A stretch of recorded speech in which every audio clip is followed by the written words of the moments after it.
بسم الله الرحمن الرحيم الحمد لله والصلاة والسلام على أشرف المرسلين ضيوفنا الكرام أيها السيدات والسادة السلام عليكم ورحمة الله وبركاته.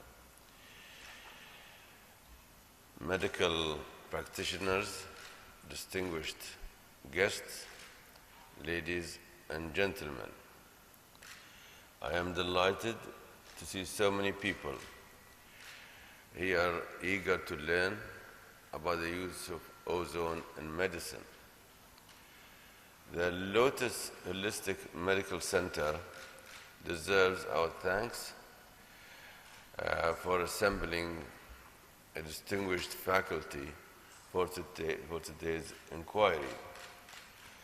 I take pleasure in welcoming that faculty to Abu Dhabi and to the United Arab Emirates.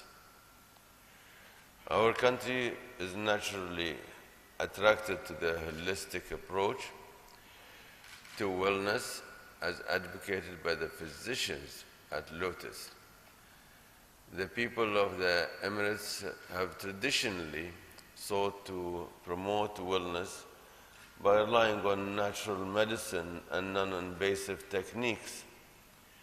On the other hand, like most people living in sophisticated 21st century environments, we have also availed ourselves of the medications and techniques that characterize conventional medical practice today. I suspect that most Emiratis may prefer the traditional holistic approach to a healthy life, but are susceptible as well to the treatment offered by conventional physicians.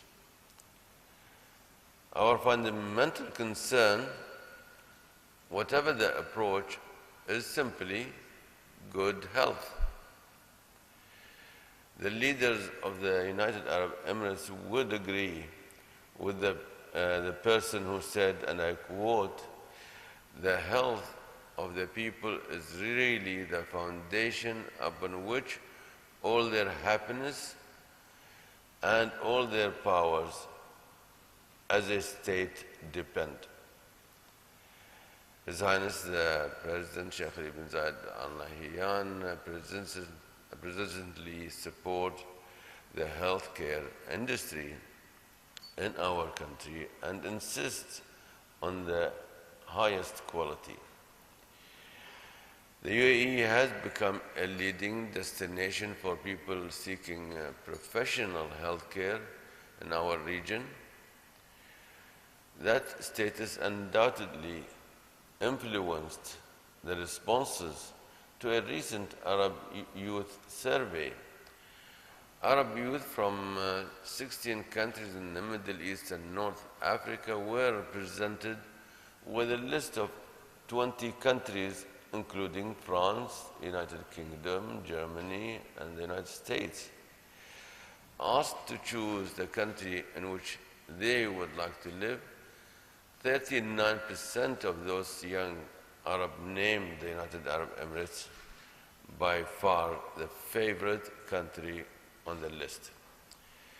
Their responses recalled the results of a UN Commission World Happiness Report last year that identified the UAE as the happiest Arab country and the 17th happiest country in the world.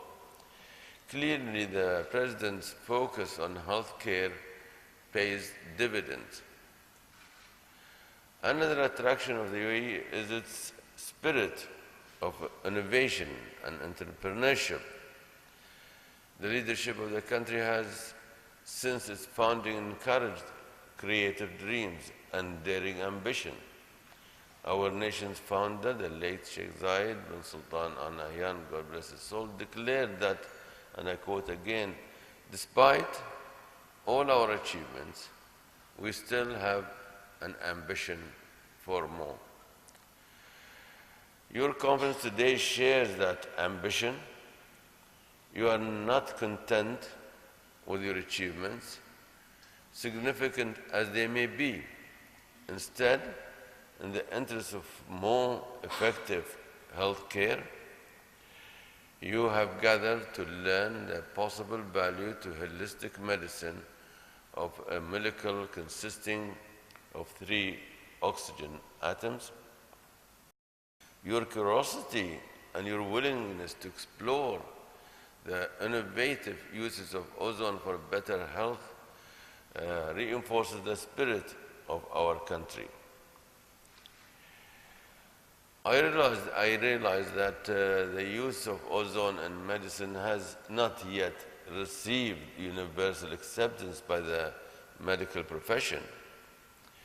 Its status should not inhibit your curiosity and imagination. The medical profession is notoriously hesitant to change its habits. Probably many of you know the sad but instructive story of the 19th century Hungarian doctor Ignaz Semmelweis. He practiced in Vienna hospital, where he noted with alarm that over 10% of the women giving birth in one of the 2 obstetrical clinics were dying of puerperal fever. The maternal mortality rate was much lower in the other clinic. Pregnant women begged to be admitted to the second clinic, which was staffed by midwives in training. Medical students in training staffed the first clinic. Semmelweis studied both clinics in search of the difference that might explain the situation. He concluded that the only difference was the staffing of the clinics, even though the medical students and the midwives followed identical procedures.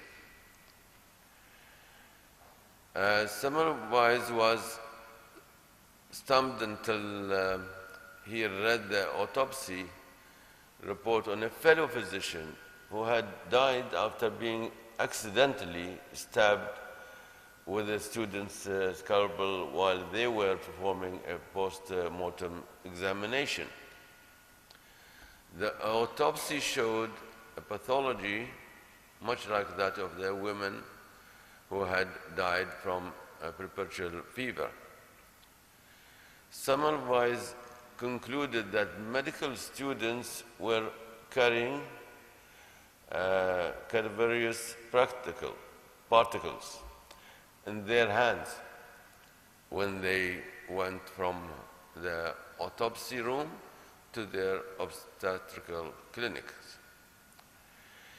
He did not call the particles germs because the germ theory of disease had not yet been developed.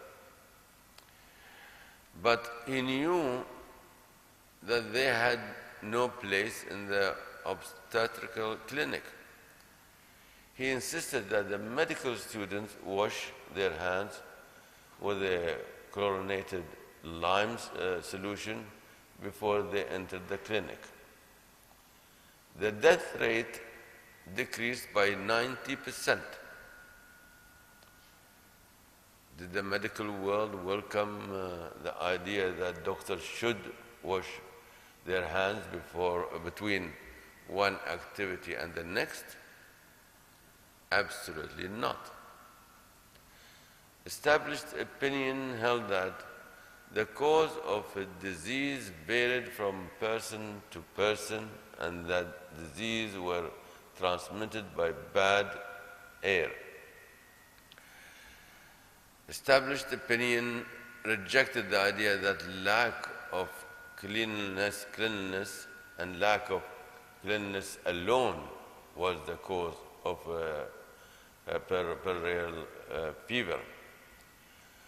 Only after the death of Semmelweis did Louis Pasteur identified germs. The very germ that doctors were transmitting with their dirty hands. At long last, and after many preventable deaths, doctors began to wash their hands. I sense that the matter of ozone is considerably more complex than the simple washing of hands. I applaud you for being more curious and open-minded than were some of us benighted colleagues. If ozone can safely improve our health, you should know about it. I am confident that today's involved and informed faculty will focus your attention on the medical use of ozone and will vastly increase your understanding of its potential for strengthening the foundation of health upon which a country's happiness is built. I wish you a very successful day, and I thank you very much, and I wish you take care. All the best. Thank you.